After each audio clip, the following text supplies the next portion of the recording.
Welcome, everyone. My name is Bridget Cabrera, she, her, hers, and I'm the Executive Director of Methodist Federation for Social Action, an over 100-year-old faith-based policy and organizing network whose mission is to mobilize, lead, and sustain a progressive United Methodist movement, energizing people to be agents of God's justice, peace, and reconciliation.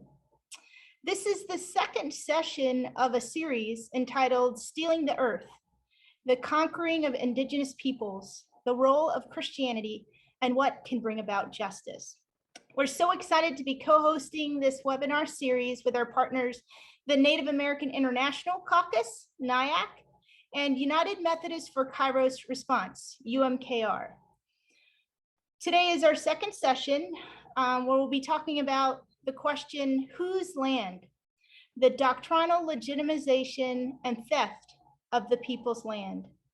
A couple of announcements for our call today. We are recording the webinar, and that recording will be shared in the coming days. You'll be able to find that both on the UMKR and the MFSA YouTube channels, and also on our websites following this webinar. You'll also be added to our email listservs, and that'll be emailed as well. So in the next maybe couple of days, you should be able to find the recording on those sites. As you have questions, please type them in the chat box. You don't have to wait until the Q&A portion our call to type in any questions. As they come to you, you can go ahead and type those in. And we do have closed captioning available. It's automatically generated, so we can expect that there'll be some spelling errors and other errors in the closed captioning. Now, the Doctrine of Discovery, which was based on a series of 15th century papal bulls, is a body of international law developed by European powers at the beginning of the colonial project. This body of law stated that any undiscovered, unchristian land could be claimed by the European power that discovered it.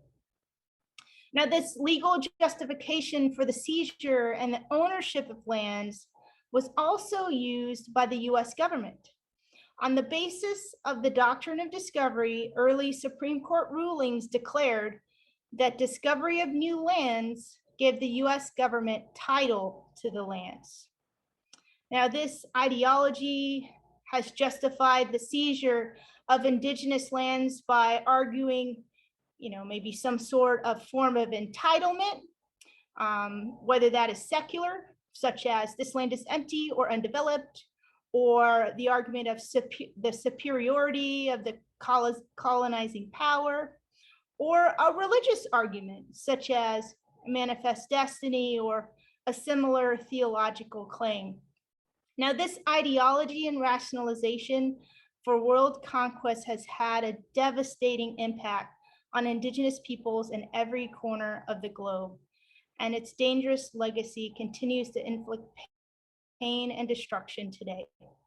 Today, we have two amazing speakers that are going to share with us today, Tink Tinker and Jonathan Brenneman.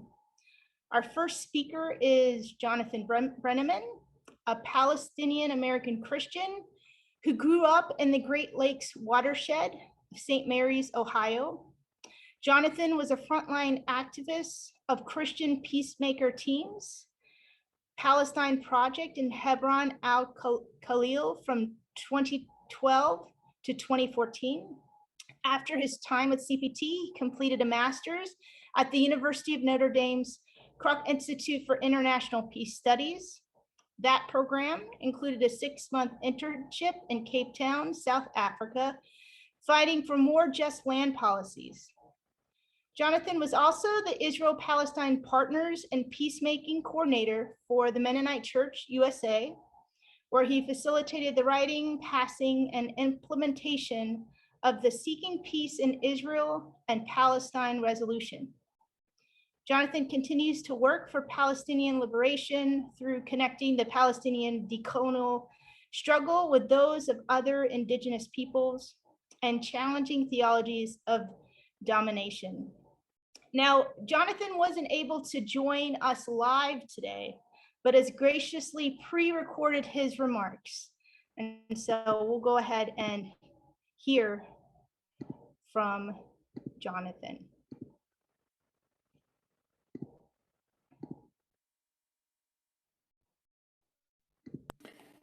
Hello. It is an honor to have the opportunity to share about this important topic with you all today. I want to start by acknowledging that I am making this recording on unceded Onondaga land, part of the Haudenosaunee Confederacy. I also want to acknowledge, as a Christian gathering, the continued effects of colonial Christianity.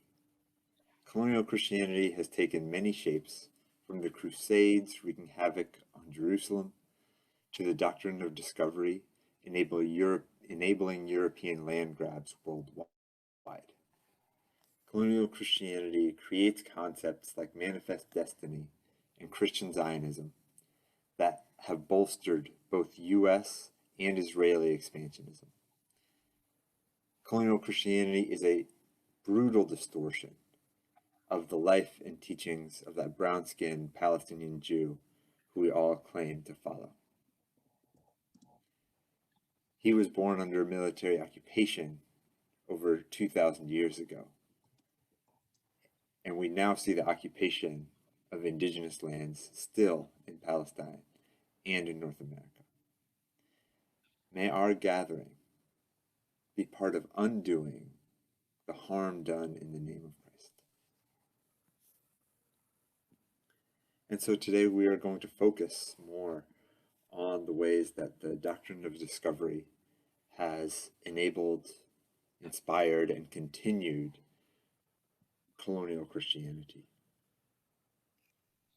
And Tig and I will focus specifically on the relationship to land that it has created. Tink will focus on the clear line of the Doctrine of Discovery in U.S. land law. I will focus more on the colonial ideology that is embodied in the Doctrine of Discovery and how it is still with us today, both in law and in ideology.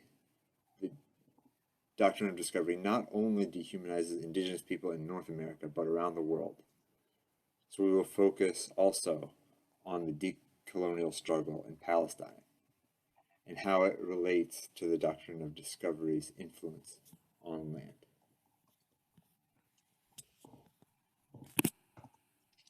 So, since we're talking about land, I want to start with two images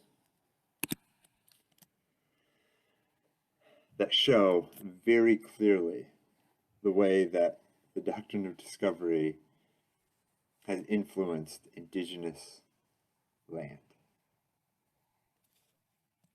and the connections between the colonization of North America and the colonization of Palestine.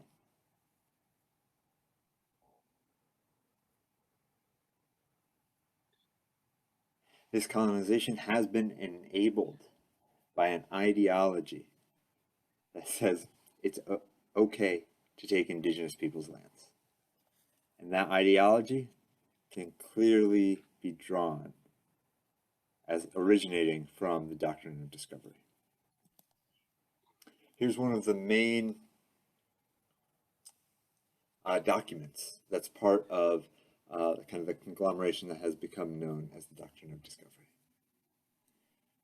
We grant you by these present documents, with our apostolic authority, full and free permission to invade, search out, capture, and subjugate Saracens and pagans, and any other unbelievers and enemies of Christ, wherever they may be, as well as their kingdom, duchies, counties, principalities, and other properties, and to reduce their persons to perpetual slavery.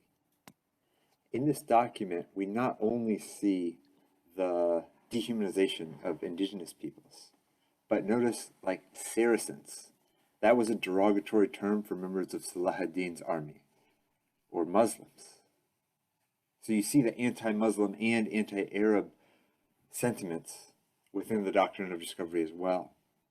And this idea of perpetual slavery was just coming around now, and the transatlantic slave trade would lean heavily on this concept to create the legal mechanisms to enslave African peoples.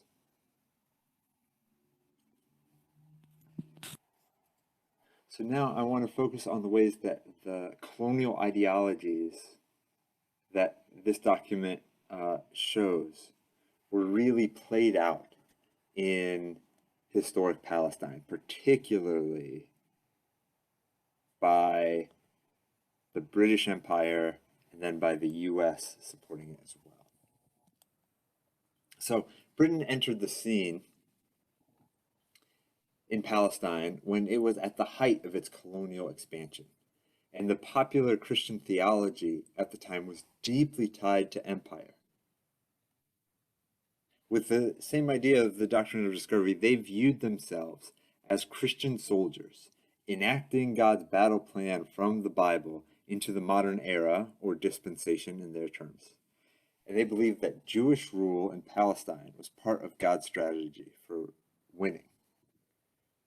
Of course, God's strategy also included converting some Jews to Christianity, sending everyone who wasn't a Protestant to hell, and bringing about the apocalypse. This ideology is unfortunately still with us. But as you can see in this picture, the ideology was very much white supremacist and European against the indigenous people. And I can't help but see the similarities between this image and that of the quote-unquote American progress image that kind of symbolizes the concept of manifest destiny. Again, it's so anti-indigenous peoples, anti-black, as the first image was about the conquest of Africa. But in the same way, the idea that Britain should have sovereignty over the so-called Middle East, over Palestine, that they could decide whose nationhood mattered. And so by the early 20th century, leading politicians in Britain were extremely influenced, not only by the general colonial Christianity, but by Christian Zionism. And that included the Prime Minister, David Lloyd George, and Lord Arthur Balfour. They and others supported the very small and comparatively young Jewish Zionist movement, helping it grow in power and influence in Britain. And this culminated in the Balfour Declaration, which gave Zionism international recognition and is still celebrated as the justification for Zionist takeover of Palestine. It's important to note that Zionists didn't have the power, that Jewish Zionists didn't have the power, but their alignment with anti-Semitic Christian Zionists who wanted them out of Europe allowed them to achieve their goals. Now, their goals included the Nakba, the destruction and erasure of the Palestinian population, the ethnic cleansing of Palestine, starting in 1948 when 750,000 Palestinians were removed from their homes, when over 500 cities and villages were literally wiped off the map and replaced with cities that had Hebrew names.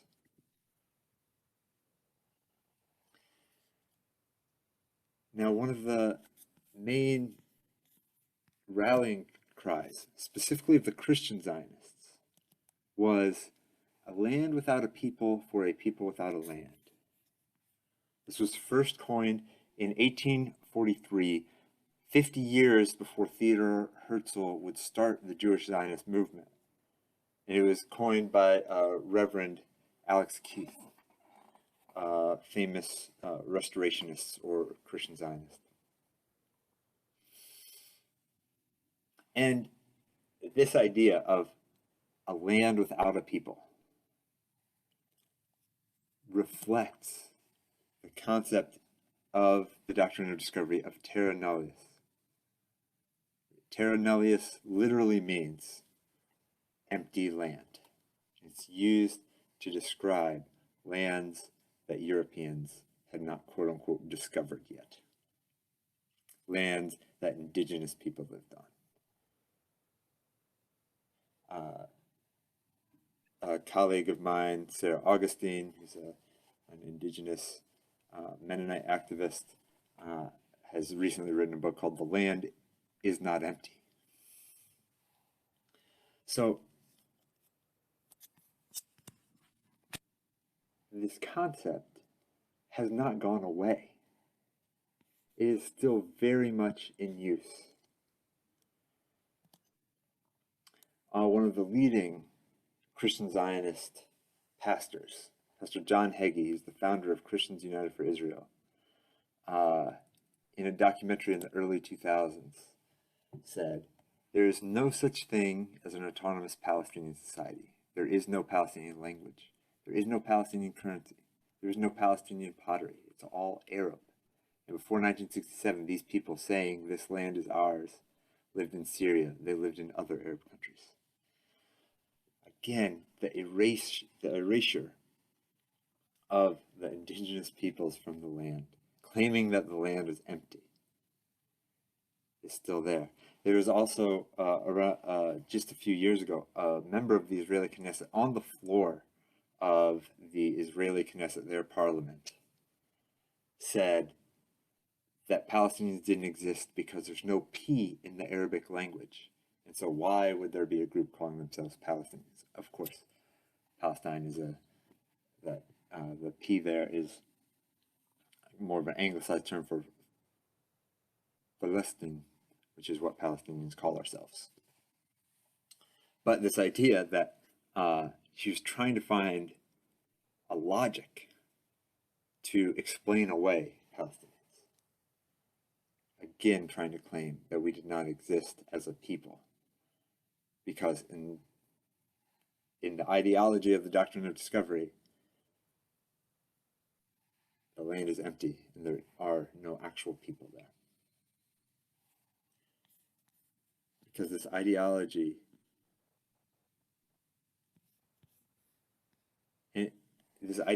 is being used now in places like Sheikh Jarrah and Silwan in East Jerusalem, where Israel is continuing to try to push out Palestinians to make space for more tourist sites. In Silwan, they want to build a biblical tourist site, mostly for Christians, to come and destroying Palestinians' homes that have been in their families for generations.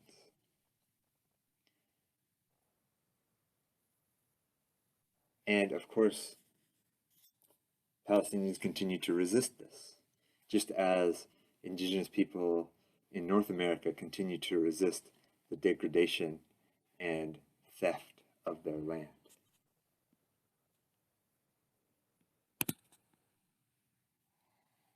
So this is a photo from Standing Rock, in which a Palestinian delegation came in support, recognizing the connection of their decolonial struggle to that of the indigenous people in North America, or Turtle Island. And the pictures actually of a member of the Cherokee Nation holding a Palestinian keffiyeh, showing solidarity that way as well. I had the opportunity to go to the Line 3 protests, where indigenous people are challenging the building of another pipeline through indigenous lands that is threatening both waterways and sacred foods. And there I saw signs of support for Palestinians in Sheikh Jarrah and anti-Zionist posters as well, recognizing the connections of the decolonial struggles. So for me, the recognition that the doctrine of discovery is so behind these ideologies that are perpetuating the dehumanization of Palestinians and of indigenous people in North America, these ideologies of domination, of white and European supremacy, and of an empty land. They are still with us, especially with us as Christians. And the fight against them is still connecting the Palestinian and the indigenous North American struggles. So I invite you to take your cues from them. If you are on this call because you're an advocate for Palestine, please make sure that you frame the conversation of Palestine in a decolonial context. And if you are here to undo the harms of the doctrine of discovery, recognize the many peoples who are affected by it, including Palestinians, and seek repair and transformation. Thank you.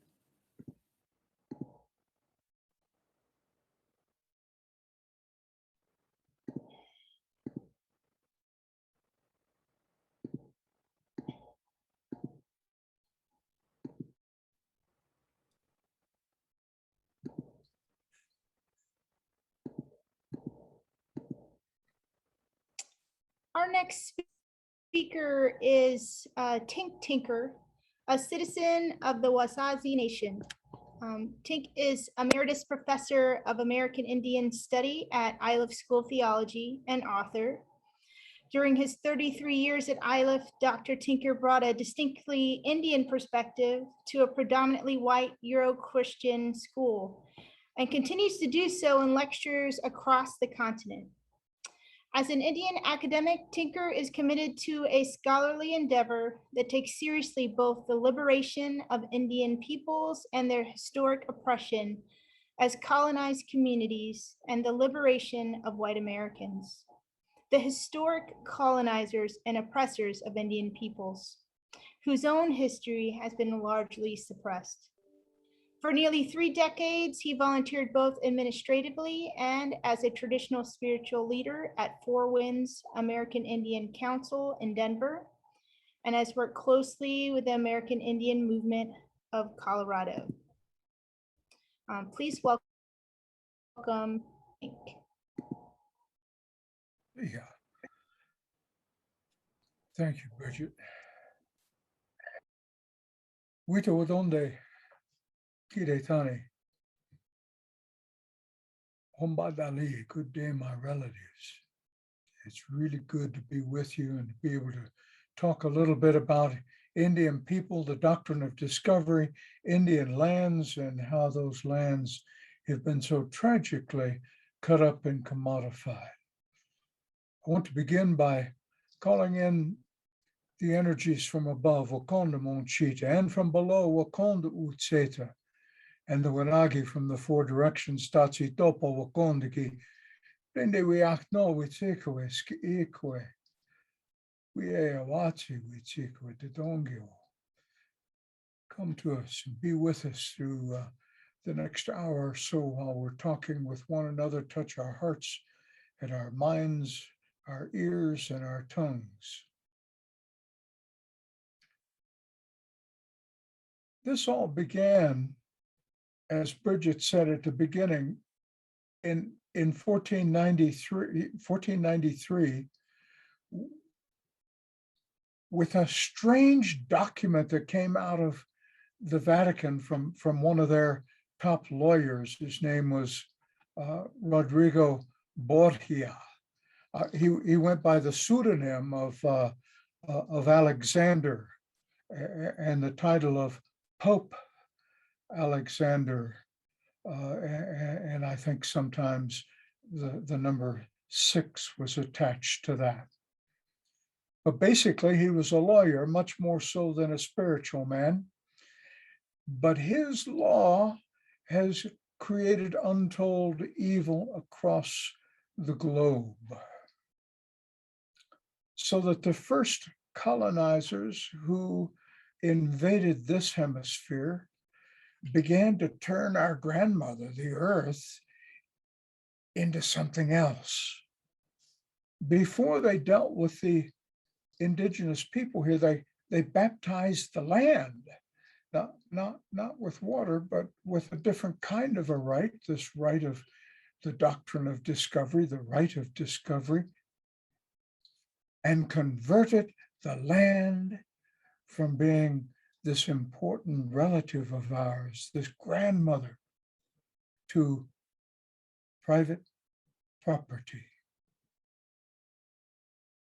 So that over some 300 years in the Northern Hemisphere on Turtle Island, above the Rio Grande River, 3.8 million square miles of Indian land became property, real estate.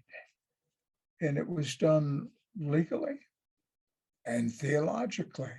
It was a theological principle rooted in a legal proclamation, so that it was the action of church that took our grandmother and converted her to somebody that could be cut up into small pieces and distributed among people as private property, as wholly owned parts of a person. It's kind of like human beings owning another human being, except that the Christians did that too, not just with our African American relatives, but by 1650, there were more Indian bodies being shipped out of Charleston into Caribbean slavery than there were black bodies being shipped in. I want to say this business of converting land into property is not a natural state of affairs, but an invented way of being. In fact, in American Indian languages, we have no word for property, no word for ownership of anything, anyone, no word for thing. I almost said no ownership of anything, but we don't have a word for thing, because all the world around us is filled with living persons. I'm sitting here with an eagle wing, my eagle relative, who has traveled with me to 5 different continents. She's my relative, not a possession, not a thing, but the energy of this eagle is fully here and present in this wing. Maybe a little bit like that thing Christians call the real presence with respect to, for instance, Holy Communion. But this conversion of land into property has worked persistently and efficiently to dispossess American Indian peoples of their relationship with the land. And it's also worked to alienate Euro-Christian relatives from the land they have so coveted as property. It's changed the balance of the world. If you want to know one way that's been so destructive, is another imaginary created by the law that makes corporations persons. See, the earth, our grandmother, has been thingified into a commodity, yet these strange imaginaries called corporations have been turned into persons under law. And as such, they can own property. And you all know the routine. If you own property, you have the freedom to say, this is my land, this is my property. I can do with it what I want. And when you're dealing with a multi-billion-dollar international corporation, that means they can do with the land what they want. That means they can even destroy the land and create untold ecological messes for the rest of the people who live around them to have to deal with, live with, struggle with, suffer from, get sick from.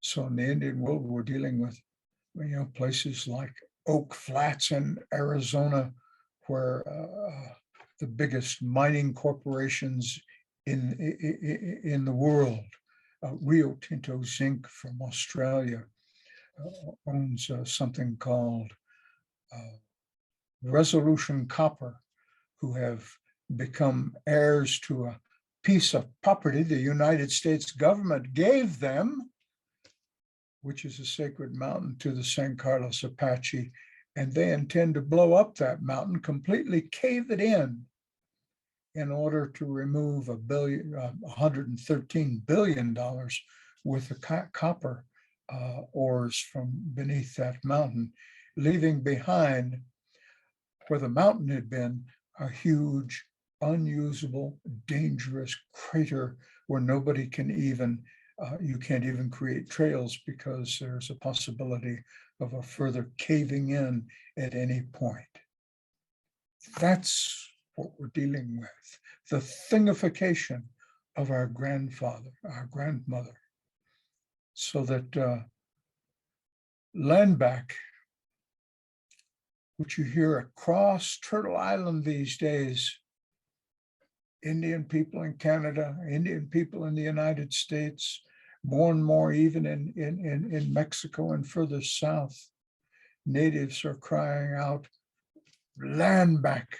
We want our land back. But land back isn't about just returning property to one native people or another. Certainly not. I mean, we'll take it. I mean, the United Methodists in Ohio have given a piece of land back to the Wendat,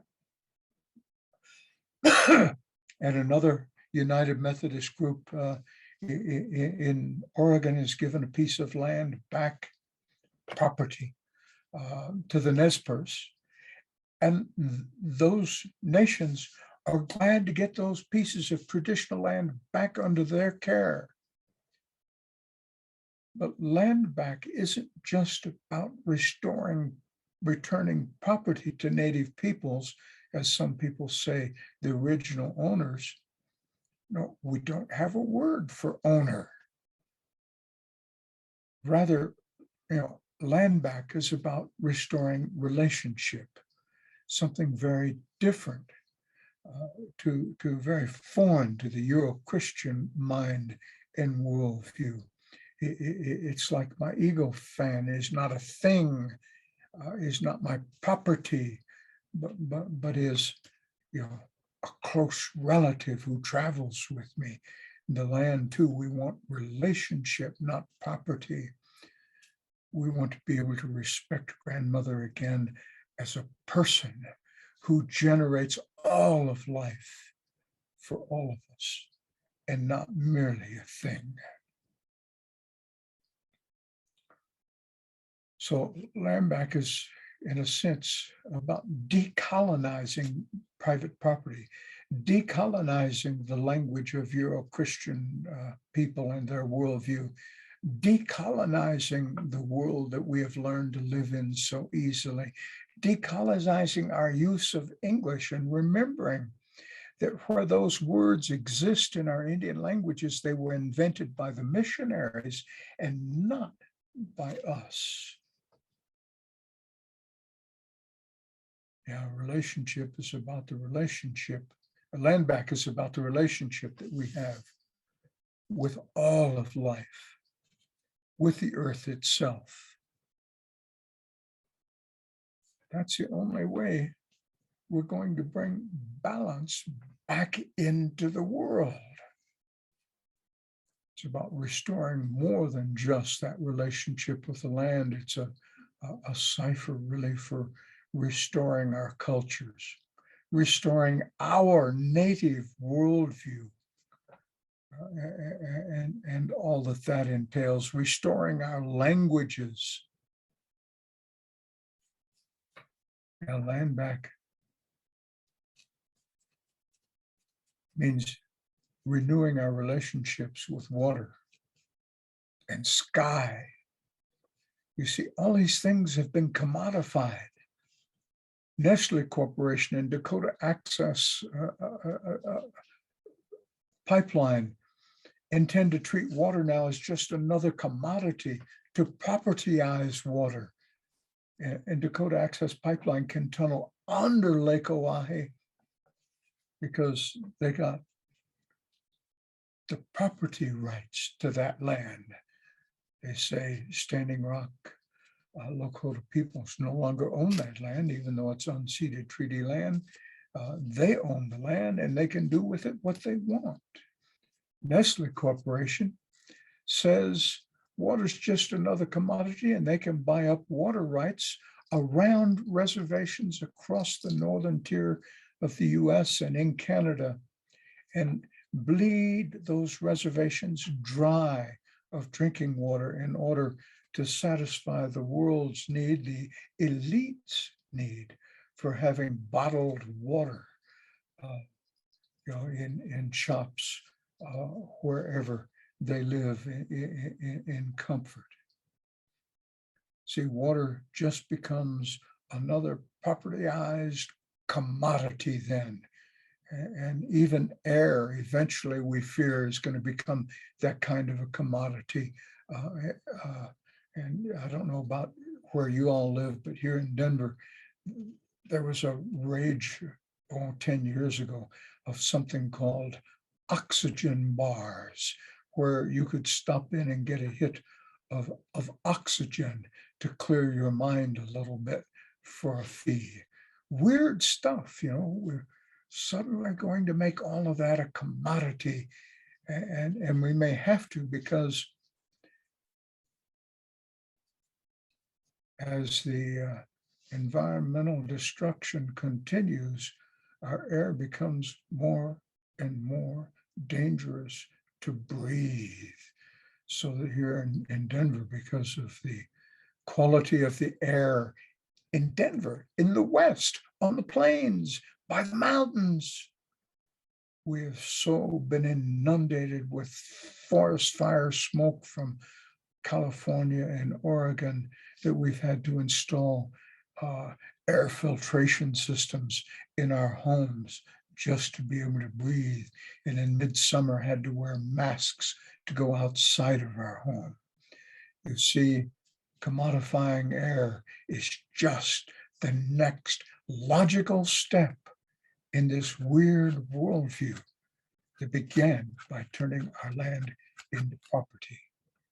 And it's law that does that. It's not just the cavalry that killed Indians, but it's theology and law hand in hand, just as it's worked in Palestine, where I was told in 2005 when I was on the West Bank that the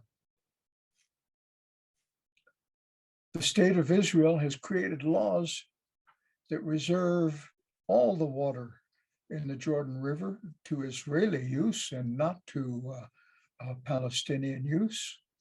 And that even on the West Bank, they'd created laws that reserved only 7% of the groundwater for Palestinian usage.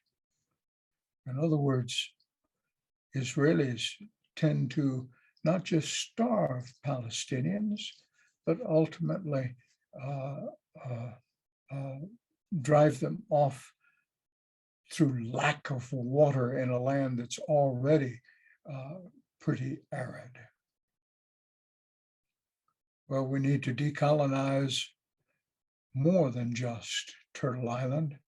We've got to decolonize the whole globe now, because this worldview that I call the Euro-Christian worldview is increasingly the worldview of the global world because of that colonialism, which saw 100 years ago that England alone controlled 80% of the landmass of the world through its colonial outreach. That has to stop. There's nothing natural about it, nothing good about it. It's just an exercise of raw power that gets rationalized theologically, that gets rationalized with romanticized history, that gets rationalized in such a great variety of languaging ways.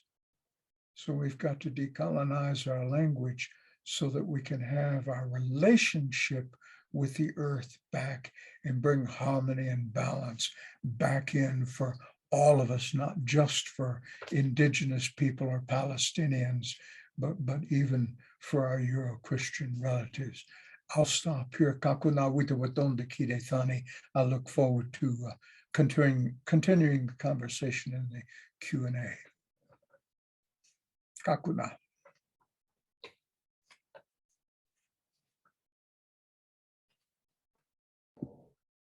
Thank you so much, Tink.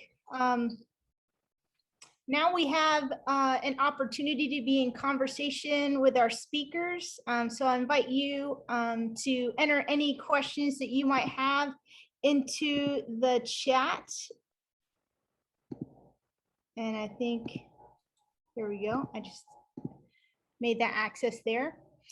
Since Jonathan is not able to be with us today to answer questions, he has arranged for Awad Halabi to be with us to answer some questions. Awad is an associate professor of history and religion at Wright State University in Dayton, Ohio, specializing on the Middle East and Islam. His current research is on an Islamic festival in Jerusalem in honor of the Prophet Moses. His book, Palestinian Rituals of Identity, The Prophet Moses' Festival in Jerusalem, 1850 to 1948, will be out in fall of 2021. So I will add Awad. It's good to, thank you for being here. It's a great pleasure to be a part of this conversation. Thank you so much for asking me to join. Great. So our first question is, how can complex legal language, or how has complex legal language been used to justify taking and keeping land in Palestine? I'll direct that to you, Awad. Well, it's interesting how the law is continually used to allow the Israeli government to expand their hold on the land. It's not, as Dr. Tinker said, just through the military, but through laws. They use a number of different legal systems dating back to the Ottoman period or the British Mandate period to devise laws, to call those legal arguments to justify to justify the Israeli hold on the land. They also invent, since 1948, new laws that specifically maintain what the Human Rights Watch report, or I'm sorry, the B'Tselem Israeli Human Rights report, called the Jewish domination on the land. And they do this by maintaining Jewish domination, and human rights refer to it as I believe, a Jewish supremacy on the land between the river, the Jordan River, and the Mediterranean Sea. And the two main, the main objectives is to maintain domination in control of land and control of citizenship and immigration. So who could be a citizen of the land, who can live on the land, and who can have access to the land and water. So this is why it's important, as Dr. Tinker and Jonathan already spoke about, is to decolonize our understanding of this conflict. That it's not just ethnic or national conflicts, but part of this intent to colonize the land and to contain a supremacy over it. So they, of course, everyone's very familiar. Any Jewish person can immigrate to Israel and gain citizenship. Palestinians who in 1948, like my family, my mother from Jerusalem, my father from Jaffa, because of the war, left their homes. They could not return or regain property. Palestinian refugees cannot return. This even leads to the absurd scenario in which Palestinians who remained in the state of Israel after 1948 became citizens of the state of Israel, where they're what are generally referred to as Arab citizens of Israel. Many prefer Palestinian to be known as Palestinian citizens, or the Arabs of 1948 Palestine. So they are citizens of the state of Israel. Unlike the 700,000 refugees who left in 1948 going to Lebanon, Jordan, other parts of the world. So they're citizens, but under the, and they owned property, but because they were not on their property on the day that Israel was declared a state in May 14th, 1948, they cannot retrieve their property. Yet, so they are referred to in this absurd legal strategy and rhetoric of being present absentees. They're present on the land, but they're absent from the land. Of course, none of this applies to Jewish citizens of Israel or any Jewish person. And that's why the 2018 nation state law, the law that Israel passed in 2018, says that there is only one sovereignty between the Jordan River and the sea, and that is for the Jewish people. It didn't even say there's one sovereignty for Israeli citizens, because 20% of Israeli citizens are Palestinians. It said for the Jewish people, so the global Jewish community. And and that is the next step, is to legally annex the major settlement blocks, and especially the area of the Jordan River, which is the Jordan Valley, which is very fertile, and Israel has appropriated a lot of that agriculture, and they export fruits and vegetables to Europe. Right. They really have de facto, they have de facto annexation. They just want to take it to the next step and make it legal, just as the United States has recognized Israel's annexation of East Jerusalem, and recognized Israel's annexation of the Golan Heights, which Israel captured in 1948. The best way to look at how laws applied in Palestine is how it preserves access to land, which includes on top and on bottom the water, and citizenship. Both these categories are secured for what B'Tselem, the Israeli Human Rights Organization, called a Jewish domination, and what Human Rights Watch called a Jewish supremacy. All right, thank you so much. Here we have another question. Christianity has perpetuated this doctrine of discovery, help perpetuate doctrine of discovery around the world. Where have you seen Christians have helped the cause of justice in these contexts? Where are helpful I'll start with you, Tink.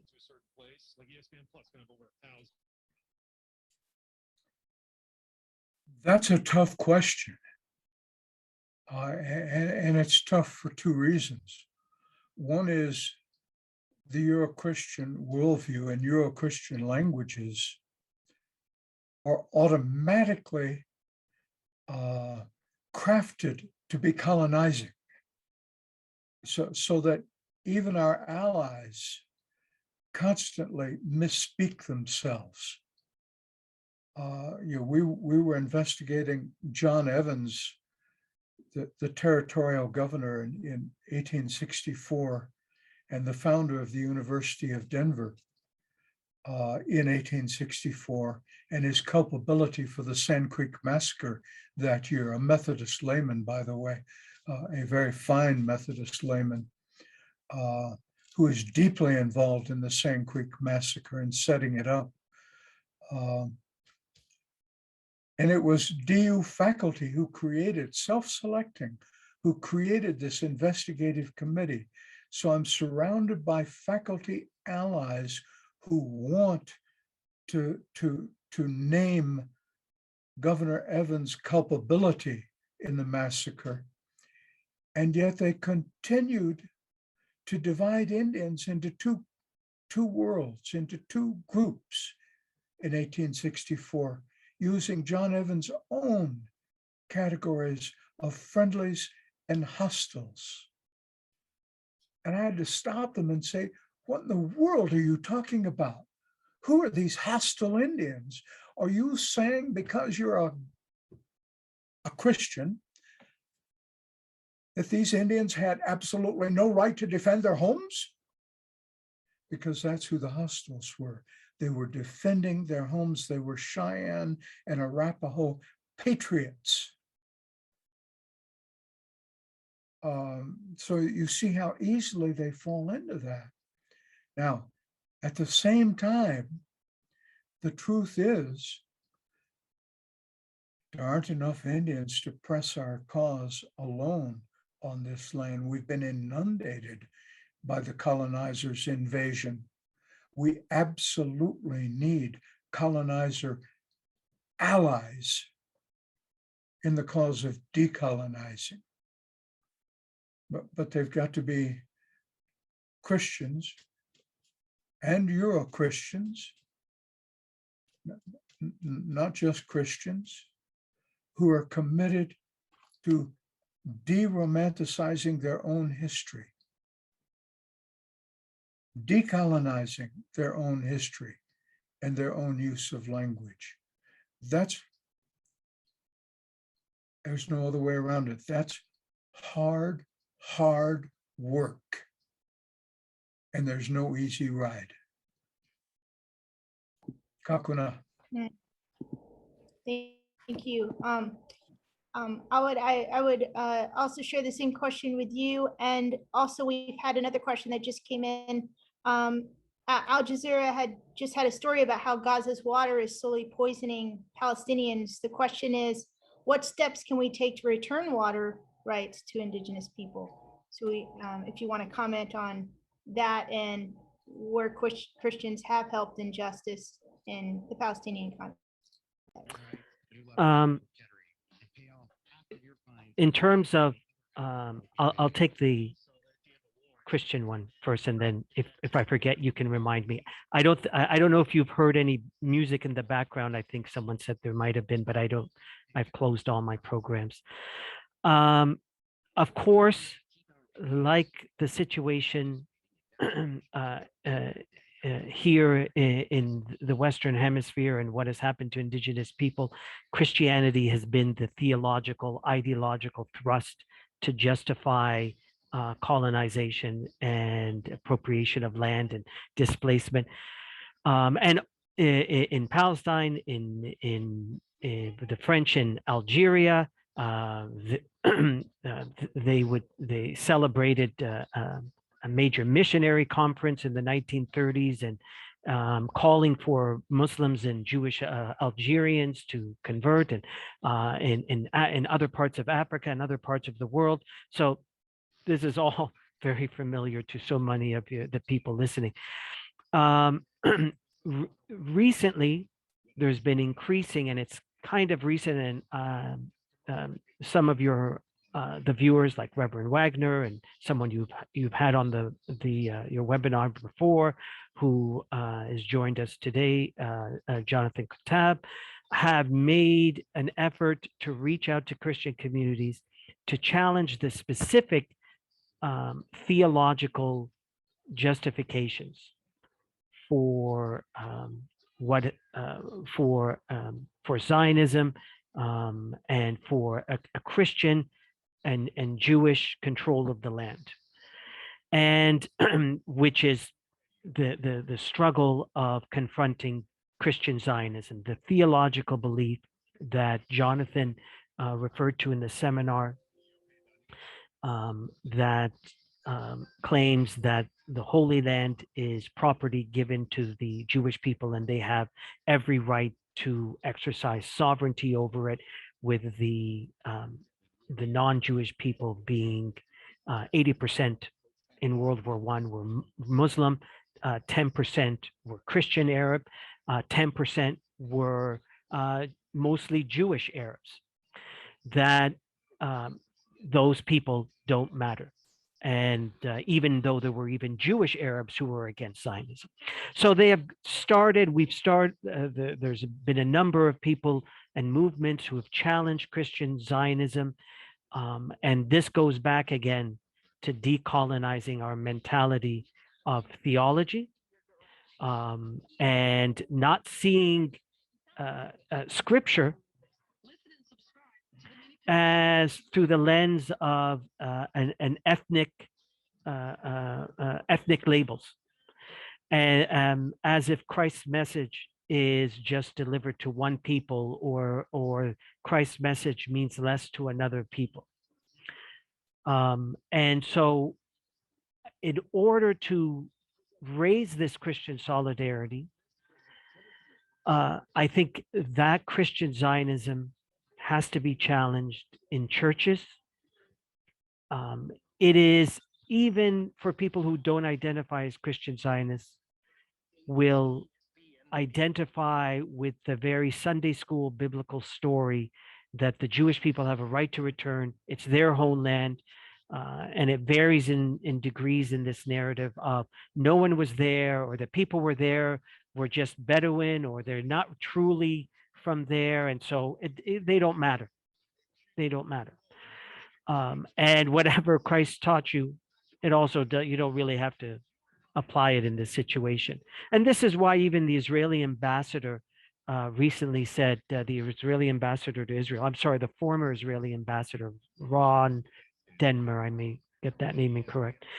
He said, our allies in the US now are not Jewish Americans, they're Christian evangelicals.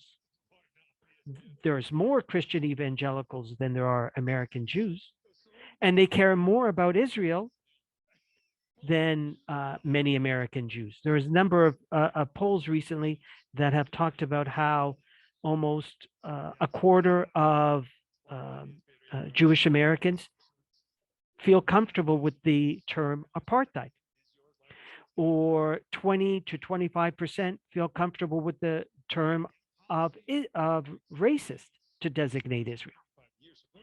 And so the supporters of Israel know that it's far more productive to reach out to evangelical Christian Zionists than it is to reach out to American Jews. And but as Jonathan has once said, when we invited him here to speak to a number of different churches and institutions and universities on this topic, Christian Zionism is a mile wide, but an inch deep. It's very shallow once you confront it theologically. Regarding water, Israel targets those treatment plants as it does electricity in war to justify, and really make life more miserable for Palestinians in Gaza, believing that they will rise up against Hamas. And it's their strategy. They've said, we're only allowing so much food in to maintain 2,000 calories a day per person. They've restricted medicine, crucial cancer medicine, sadly. They restrict movement of people going out of the West Bank to Palestinian towns. They restrict even pencils and crayons. They'll restrict anything, including water, to make life miserable, hoping that they will overturn the Hamas rule.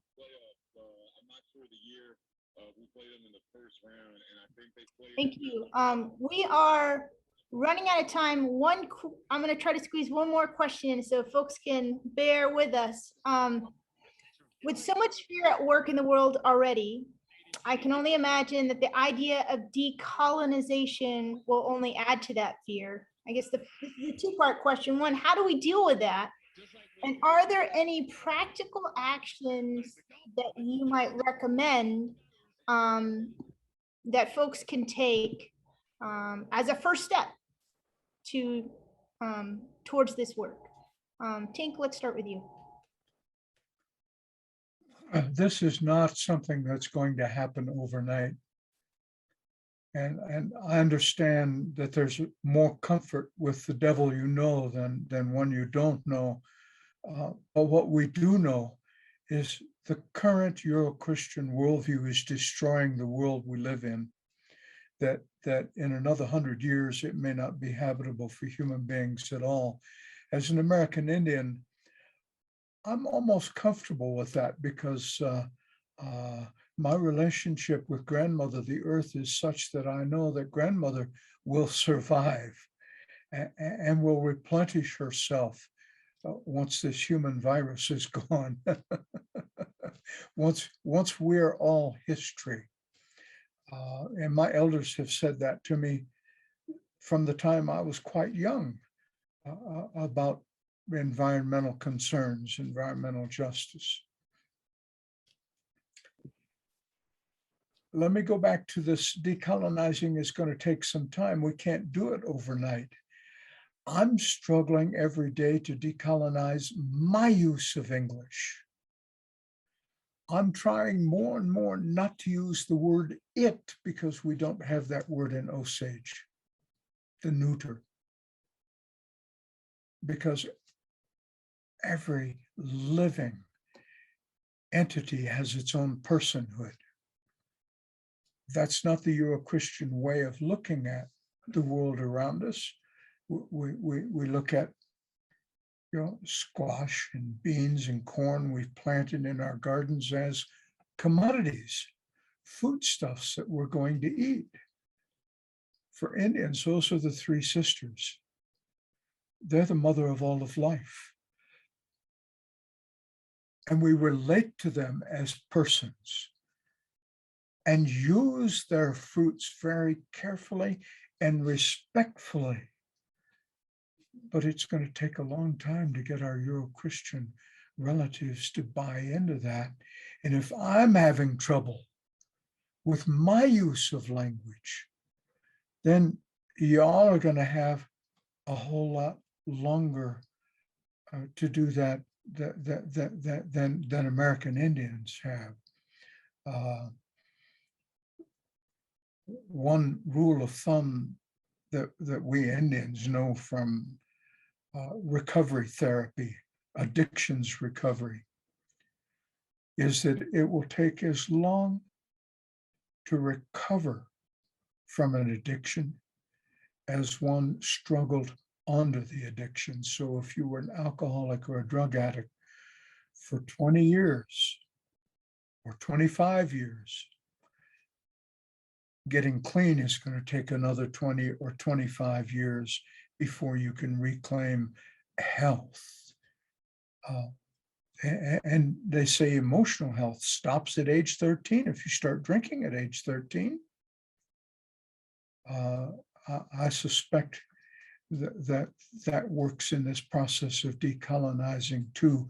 We've got to buy into this taking not just a lifetime, but even generations of lifetimes, so that we're making decisions today, as our Haudenosaunee relatives tell us. We're making decisions today that will impact our descendants 7 generations from now. And we can't wait another year to start that, or another 10 years. We're being told by climate scientists that it may already be too late, that it's calling for radical action now. But I'm going to argue that we've got to quit commodifying property, quit commodifying the land, quit commodifying the earth, and move towards a different way of understanding our relationship to the land. I was asked in question. Thank you. I got one more comment, if I can, about Jewish relatives who are not part of Christian world in terms of this doctrine of discovery. And how can they renounce something that they were never a part of? But I want to say, if we own property, that is, if we have a mortgage, Indian or Christian, Jewish or Muslim, in the United States or Canada, we're involved with the doctrine of discovery. And we have participated in commodifying. And if I'm going to live somewhere, I have no choice but to rent from an owner or to pretend the game of ownership myself. So we've got to remember that and fight against it, not just renounce or denounce the doctrine of discovery. We've got to change the world we live in. That's the work of decolonizing. Kakuna. Thank you so much. Awad, do you have, would you like to comment on that question as well? Okay, I'll do my best to be brief. It's essential in the Palestine context that we adopt this approach of decolonization, because if we continue with the nation/ethnic approach, that means that each nation and ethnic group could have their own piece of property and do what they want to other people who are outside of that nation or ethnic group. That if we don't take a human rights approach, if we don't decolonize a people's relationship to the land outside of those ethnic frameworks and paradigms or nationalist frameworks and paradigms, we're going to only perpetuate the injustices.